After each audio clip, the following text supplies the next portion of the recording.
Oh, good morning. My camera did it again.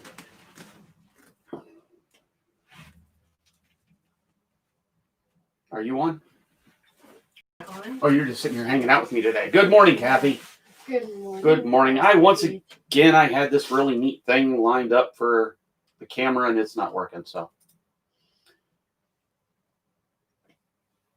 I think I have everything ready.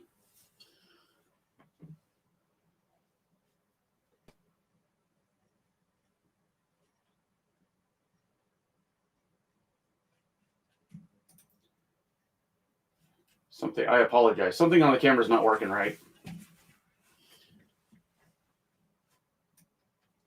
What I'm seeing is different than what everybody else is seeing. So everybody can see the lights and everything today. So, oh well. Okay, so let's get right into this today. So this is our second to last episode on Are We a Christian Nation?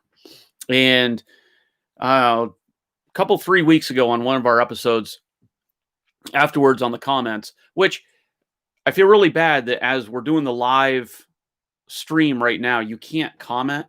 But afterwards, you can go in and you can actually make comments. I'll bring that up again with our church service at 11 a.m. since we're going to be everything online today. And I was going to change my chair too. Is everybody listening to me sip my coffee? If you could all see the look Kathy has right now staring at me. As I'm slurping my coffee. So anyhow, you can make comments later. But somebody made a comment to me about the Treaty of Tripoli, which John Adams, who's our second president of the United States, says in it that we are not a Christian nation. And a lot of people hold to that. I mean, just this is going to be one of those podcasts where I start to go off on a rant because nothing annoys me more than when people take a snippet of a quote and take it out of context and not look at the big picture of what's going on. And you see that so much today. I mean, we're sitting here, we need to pray today, right? Because fighting broke out between people who believe that the election was not honest and people who are just like, get over it. It's the president we want. So, and when I look at the newscasts today and, even some people posting stuff on social media, they're taking little bits of things out of context and not looking at the big picture. And that bugs me. Not only for how we interact with each other as human beings, but I see people do that with the Christian faith within Scripture. People can take one or two verses and just look just at those verses and go, well, this is what God meant, so this is how I'm going to live my life, and they don't look at the big context, the big picture of everything that was going on within that culture, because it all matters, and it's silly that we even have to discuss that we even have to debate it, because in our own lives we see that all the time. How many times have you walked into a room and made a comment to a loved one and it was taken out of context because they didn't see the big picture? I mean, Kathy's giving me a look right now because I'm really good at that. And so that is where we're at with the John Adams comment in the Treaty of Tripoli that we are not a Christian nation. And so let's talk just a few minutes about John Adams, second president of the United States. And this is sort of hard for me because when you look at the political career of John Adams, there's a certain aspect of it that really mirrors the way Donald Trump ran his presidency. And then in some ways he was just almost, I hate to say this, I don't mean this in a bad way, but John Adams was almost sort of spineless.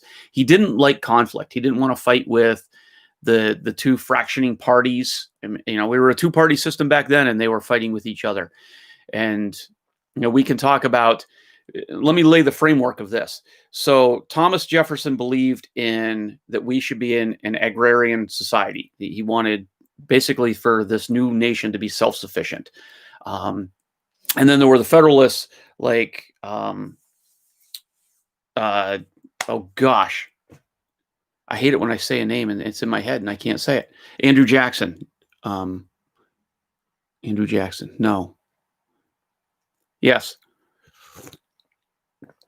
That wanted basically,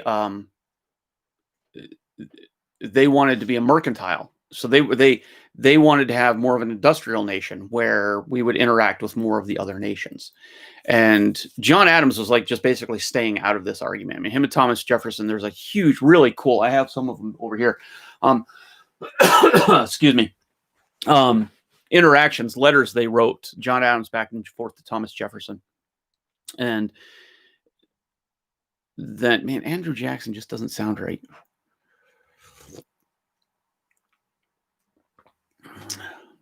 Wrong time period. This is going to bug me. I'm going to have to re-release this and edit this part out because I hate it when I get names wrong. So this is bugging me so bad I almost can't go on with the podcast for a minute. I want to look up the name of one of the founding fathers that really just stabbed John Adams in the back. So, but let's move on.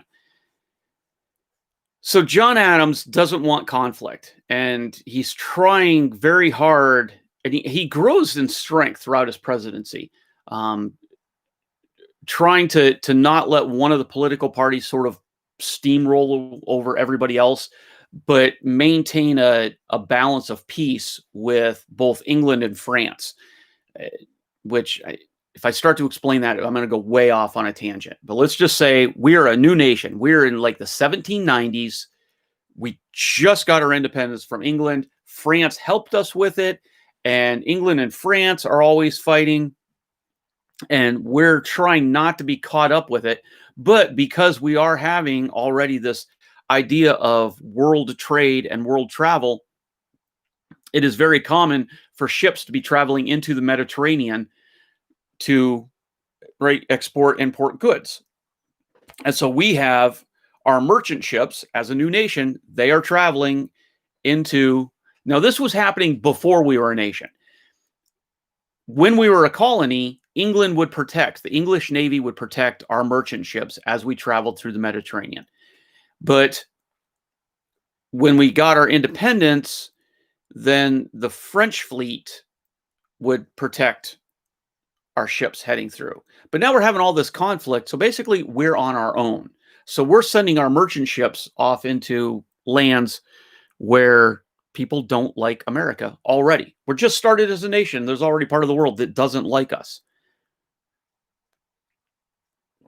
And there are pirates that are actually attacking our merchant ships. We saw this in modern day not too long ago with the Somalia ships, right? The Somalia pirates. If you follow the news at all, that was happening. So this was happening all the way back in the 1790s. Now, let's get right into the heart of John Adams making the comment that we are not a Christian nation. In the big picture, understanding things. So we know that John Adams really just wants peace with everybody. And like Donald Trump, he was a president who did not want us to be in any war. He knew it wasn't going to be good for the nation right then. And from his personal standpoint, you know, he grew up strong in the faith, coming from a Presbyterian background. In fact, his family wanted him to be a pastor. There was a push for him to go into the clergy, and he rejected it. He wanted to be a lawyer. And so it was this family push that really caused him to pull away from the church. He never pulled away from his faith. He talks about it regularly, which is one of the things that bugs me, that people can take this one comment that's in a treaty and ignore every other thing he wrote about faith.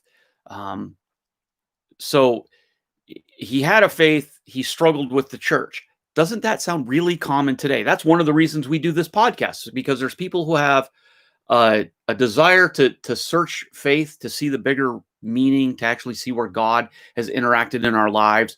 But the idea of formal religion is sort of off-putting. And that's why we do this podcast, to be able to talk about faith without pushing religion. That's where John Adams was at. He wanted faith, but he didn't want religion pushed. And it's one of the things that him and Thomas Jefferson agreed with. Thomas Jefferson, talk about the last episode, Thomas Jefferson wrote in the articles of the Bill of Rights of the Constitution of Virginia saying, look, we're not going to be forced a specific religion down our throats. That was John Adams's standpoint. So, but that doesn't mean he didn't have a Christian upbringing and Christian influence in everything he did.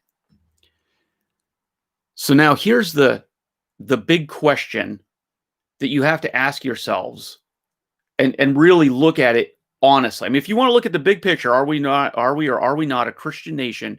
You have to ask in complete context of what's happening in the world in the 1790s. Why are we, a brand new nation, already have a black eye in the world that there are several nations that want to go to war with us? What could we have possibly have done? We haven't been around long enough to cause any problems. We're certainly not the nation that everybody points the finger at today, where we have our fingers in everybody's business and we're like the police force of the world and we need to get out of everybody else's land. That's not who we are. We haven't done anything, and yet there's several nations that want us destroyed. You have to ask yourself, honestly, why? Kathy, any thoughts? So, let's get into this. Boom. The Treaty of Tripoli. If you listen to the United States Marine Corps, Semper Fi. If you listen to their song, you ever listen to their song? I have not. You have not listened to their song. So from the beginning of it says, from the halls of Montezuma to the shores of Tripoli, we will fight our nation's battles in the land and air and sea. It's 1797. Why 1790s? Why are we in Tripoli? Tripoli is one of the nations on the north coast of Africa. And it is these several nations. It's called the Barbary Coast. And these nations are all Muslim controlled. Yeah, that's right. We're going to be politically incorrect because we have to talk about the truth of history. And it seems like today in the 21st century, if any of us bring up the idea of Islam or the Muslim faith, that suddenly we're being discriminatory and we're being wrong. But this is factual, truthful history. This is what happened. And if you're going to understand where we are today, then you have to accept what happened back then. And I'm not pointing fingers at the Muslim faith. I'm not calling out the Muslim faith. I'm not attacking Islam. I'm just saying, hey, historically, it's documented. Here's what happened. So, the Barbary Coast, these several nations are now controlled government-wise by the Islam faith, by Muslims. And the Islam faith is very much, they control the government. I mean, there is no separation of church and state if you're talking about a Muslim country. And we look at that today, and everybody just closes your eyes, just like, oh, we don't want to talk about that. That's not that is the way it is. Period. That's truth. And news reporters can spin it however they want, but there is no separation of church and state in a Muslim-run country. So these several countries have a hatred for Christian nations because, and this is documented historically, they are still upset about the Crusades. Now, I could go off on a tangent of the Crusades and who drew first blood and all of that, but we don't like to talk about that. So as a Christian, I'll just be like, hey, the Crusades happened. I wasn't there. But here's the point. Neither was the United States. The first crusade started in 1096 AD. Okay? There were a total of 4 crusades. The first one in 1096. The second one in 1147 it started. The third one in 1187 it started. And the fourth one in 1208. Okay? Hundreds of years before the United States even thought of existing. But before Christopher Columbus even landed over in the Bahamas. But before the the founding of Jamestown, before Plymouth Rock, before any of it, the Crusades happened.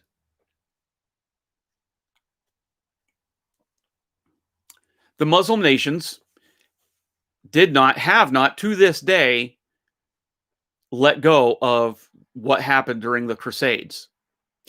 Even though, a couple of them, like the Children's Crusade, it never even made it to the Muslim nations. That was if you should look up the sad fate of the Children's Crusade. It was horrible.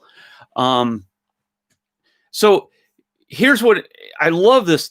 I just love this aspect of it. So the Crusades essentially ended when the papacy, the Catholic monarchy, the Pope, right, loses power in the 16th century when the Reformation starts.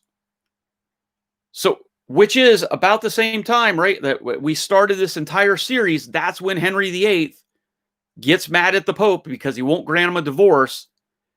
And when all of that happens, the Crusades essentially end and Protestant movement starts with Martin Luther. So if you just looked at it in just the superficial aspect of faith, you would think that the Muslim nations would actually like the United States because it was our Protestant movement, or we didn't start the Protestant movement. That came out wrong. But it was our growth out of the Protestant movement that diminished the strength of the Catholic Church, thus ending the Crusades. So you would think that the Muslim nations would be like, hey, we like the United States because they showed a different way to share the Christian faith, and so they're not bugging us anymore. But that's not what happened.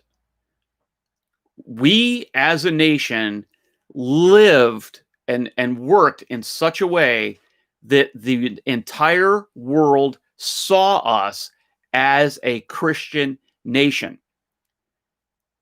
The nations of the Barbary Coast that started the Barbary Wars were attacking all of the Christian nations in continued retaliation for what happened during the Crusades. So we, as the United States, that didn't even exist during the Crusades, were being blamed for the Crusades because of how apparent we were in our Christian faith as a nation. And so the nations were allowing, it was actually government-sanctioned pirates. It was called, that's where the term privateering comes from. It's government-sanctioned pirates that were going out and attacking our merchant ships. We had no protection anymore from England or France. We were on our own. We didn't have that strong of a navy to go over and try to protect our ships.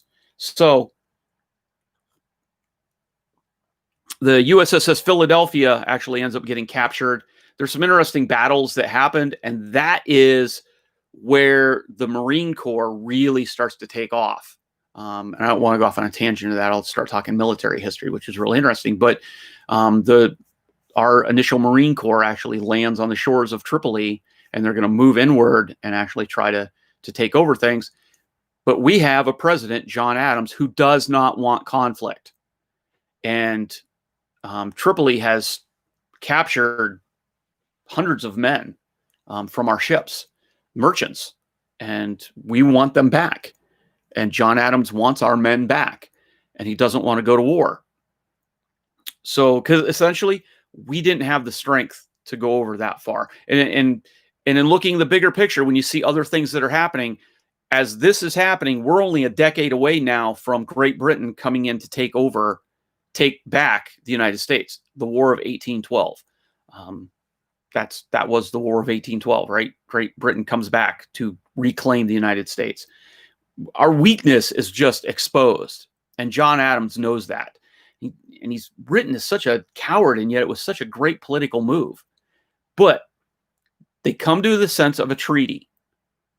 And this was one of the aspects of the treaty that in, I think it's Article 11 of the Treaty of Tripoli, that John Adams writes, well, he didn't write it, but he signed off on it, is there's like this 81 word section talking about how we are not formally a Christian nation. And what he meant by that was to specifically, he wasn't saying this to the world. He wasn't denouncing Christianity. He wasn't denouncing the faith of the men and women who lived in this country. He was specifically writing to the Muslim nations who wanted us destroyed and saying, look, we weren't part of the Crusades. We don't run, all of this part isn't in there, but if you want to read the actual Article 11 of the Treaty of Tripoli, actually look it up. Actually do the historical research and look it up. It's all available. It's available online. You can Google it really quick. And what he's trying to tell these Muslim nations is we are not a Christian state. Our government does not run tied to a specific religion. We're not going to fight over a religion. That's what he's telling the Muslims. We are, a pluralist society. We allow all religions. And it's probably the first time, you have to read into it a little bit, but it's really probably the first time that anybody in the United States says anything positive about the Muslim faith, basically saying that be welcomed here, which there was huge backlash in Washington when this treaty was released and it was given to Congress. They were fuming. And in fact, one of the members of Congress said, if we are not a Christian nation, then what are we? And so John Adams took some flack back then for even daring to say that in this treaty. But all he was trying to do was tell the Muslim nations, look, we're not going to come attack your faith. Your faith is your faith. We just want to do business. And so that was the beginning of it. And that is why he made that comment. Not to say that we are not founded on Christian values, that we are not completely intertwined with the moral standards shown in the Bible. Like I said, if you want to go into the congressional notes of that treaty, there was huge infighting that was even said, because so much of the Christian moral standard is just developed into how we developed as a nation, that, people were mad. And he was just basically looking at it going, we don't have the world's strength to stand up to a battle that we shouldn't be fighting anyhow. For as much as it bugs me that he said that, from a completely political standpoint, as a Christian, I completely understand why he said it. I completely get the need to try and not have every nation surrounding the Mediterranean at war with us. Where else? We're talking the 1790s. Where else do you think we're going to do trade? Where else do you think we're going to do business? We don't have the infrastructure of industry at this point. We have raw goods that people want, but it just frustrates me that people can't look at the big context and go, oh, I get it. I see why he said that. That we are not a Christian state, the way that Islam is a Islamic state.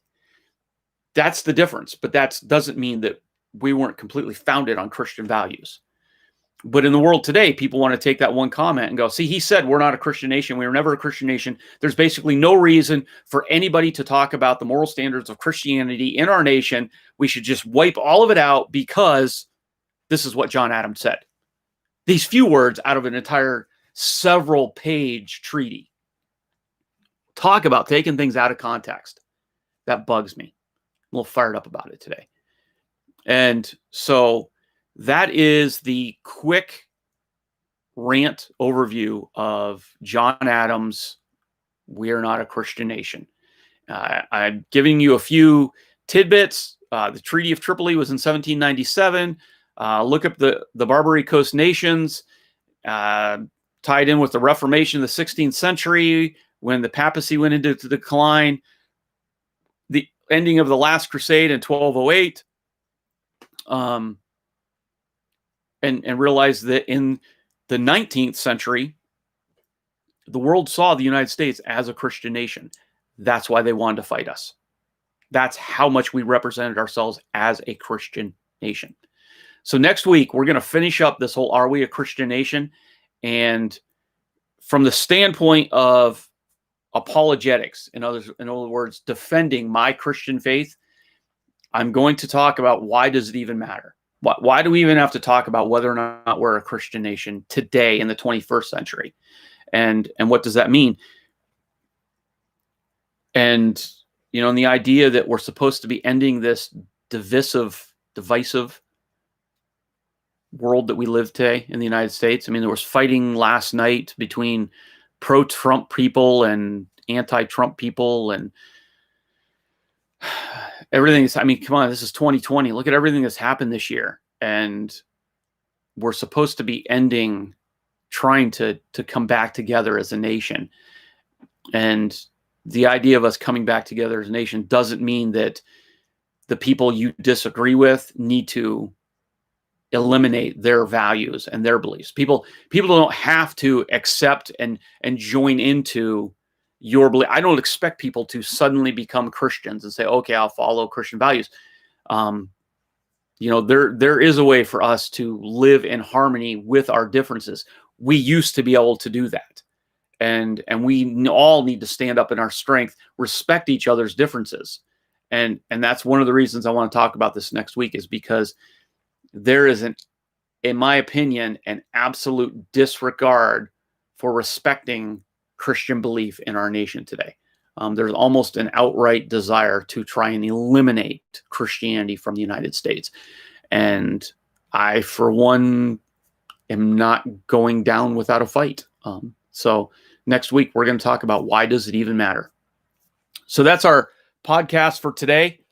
I hopefully it made sense to you. I know I went off on a bit of a rant. I didn't follow my notes very, very well, which is sort of the norm for me. So we're going to log off for now. And for those of you who are following along with the online church services, we have the one that we pre-record at the church. That will be released here by 10 o'clock this morning. So that will be on YouTube. And then at 11 o'clock today, we will be going into our online church service because, well, we've all shut down again because we're all social distancing. So we will not be at the Grange Hall for the foreseeable future. So I pray y'all join us back here at 11 a.m. for a nice little Christmas time church service. We're just going to do it right here in the studio. We'll work on something else for next week. So I pray you all have a blessed day. Hopefully I'll see you back here at 11. If not, check us out on YouTube. Do me a favor. If you're watching right now, click the like button. I know you can at least do that. At least click the like button for me. That's what an easy way to reach out and say, you know what? Hey, I'm helping out the Christian faith. Click the like button on all of our videos. It helps with the algorithm for us to get the word out. And I will join you next week here on Faithcast. All right, everybody, have a blessed week.